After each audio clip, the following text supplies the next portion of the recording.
நம்பினோர்க்கு நன்மையெல்லாம் நாளும் தருகிறான். தங்கத்தேரில் பழனி முருகன் பவனி வருகிறான். நம்பினோர்க்கு நன்மையெல்லாம் நாளும் தருகிறான். ஆண்டி கோலம் பூண்டவன் இன்று உலகை ஆழ்கிறான்.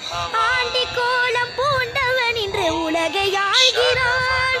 அண்டினோர்க்கு அபயம் தந்து மனதில் வாழ்கிறான். மனதில் வாழ்கிறான். அந்த முருகன் கையில் வேல் இருக்கு தெரியுமா? அது முன்வினையை அகற்றிவிடும் புரியுமா? வெற்றிவேல் முருகனுக்கு அரோகரா. பழனி தண்டாயுதபாணிக்கு அரோகரா. நன்றி, வணக்கம். ஓம் சரவண பவ. ஓம் சரவண பவ.